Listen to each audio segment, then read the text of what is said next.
બિદુડી વિરુદ્ધ દેખાવો દરમિયાન કોંગ્રેસ ભાજપના કાર્યકરો વચ્ચે બબાલ પથ્થરમારો, 3ને ઈજા. દિલ્હી ભાજપના નેતા રમેશ બિદુડીએ કોંગ્રેસ સાંસદ પ્રિયંકા ગાંધી વાડ્રા અંગે વાંધાજનક ટિપ્પણી કરનાર કોંગ્રેસે હૈદરાબાદમાં ઉગ્ર દેખાવો કર્યા હતા, જેમાં કોંગ્રેસ અને ભાજપના કાર્યકર્તાઓ વચ્ચે મારામારી થઈ હોવાની ઘટના સામે આવી છે. મંગળવારે દેખાવો દરમિયાન બંને પક્ષોના કાર્યકર્તાઓ સામસામે આવ્યા બાદ મારામારી પર ઉતરી આવ્યા છે. આ દરમિયાન કથિત પથ્થરમારો થવાથી ભાજપા કાર્યકર્તાને ઈજા થઈ છે.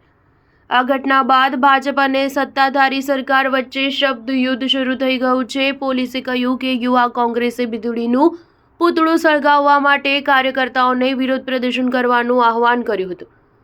ત્યારબાદ કેટલાક કાર્યકર્તાઓએ ભાજપ કાર્યાલયમાં ઘૂસવાનો પ્રયાસ કર્યો હતો. આ દરમિયાન કોંગ્રેસના કેટલાક કાર્યકર્તાઓએ ભાજપ કાર્યાલયમાં કથિત પથ્થરમારો કર્યો હતો, જેમાં ભાજપના એક કાર્યકર્તાને માથામાં ઈજા થઈ છે.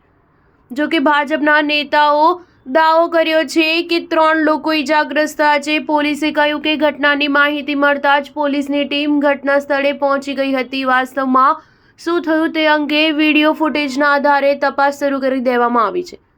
આ ઘટના બાદ ભાજપના કાર્યકર્તાઓએ પણ વળતો જવાબ આપ્યો હતો અને તેઓએ રાજ્યના કોંગ્રેસ હેડક્વાર્ટર ગાંધી ભવન પહોંચી જઈ રસ્તા પર બેસી વિરોધ શરૂ કરી દીધો હતો. દેખાવકારોએ કોંગ્રેસ કાર્યાલય બહાર બેનરો ફાડી દીધા હતા.